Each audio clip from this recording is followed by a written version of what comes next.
All right, so now let's look at some examples of combining like terms. Remember, like terms have the same variable raised to the same power. So in this example right here, I have a minus 6x, or minus 6k plus 7k. So I look, and I have a k and a k, so there's the same variable. And then I look at the power. So the power, there's no power here, so there's actually, we think of it as it has an exponent of 1.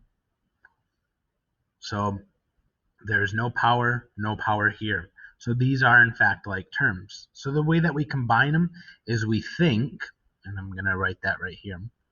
All I'm thinking is the minus 6 plus 7.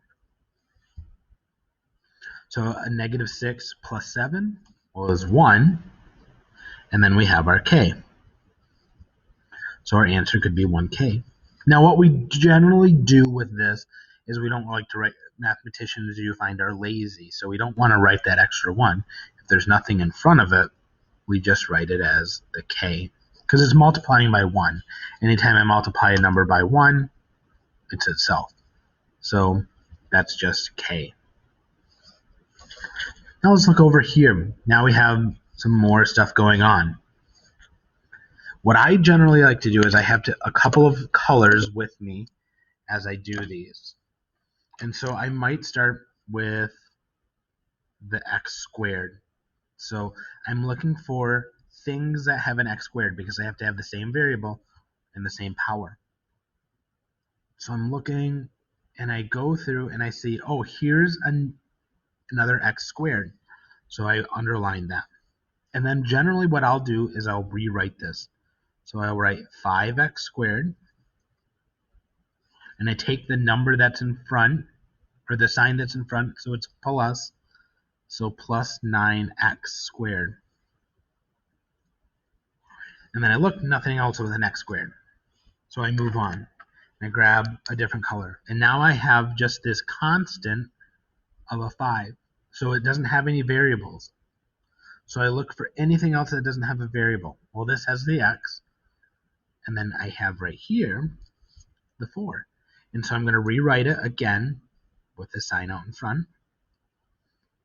So plus 5, and then it's a plus 4. And then I look, and I see, oh, here I have one more term left, and it's that minus 4x. Now there's no other variables or no other terms left, so I just write a minus 4x. Now we do, it's kind of just like what we did here, but we have kind of two little problems and then just that one at the end.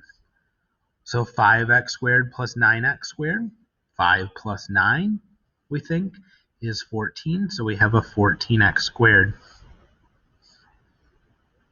Here I have my plus 9 plus 4.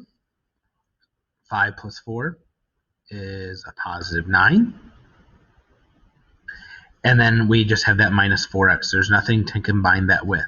So there's our answer, 14x squared plus 9 minus 4x. Now generally what we're going to do is we're going to write this in order from our highest exponent down. So we want to start with our highest exponent. So that would be that 14x squared. And then I'm going to write this minus 4x. And remember, we always take the sign that's in front. And then we add our 9. This is going to be kind of what we call our standard form for this, where we go down on our exponent. All right, we have a couple more, and you will see those in the last part. So there's going to be a part 3 to this series, and we'll kind of go over these and that.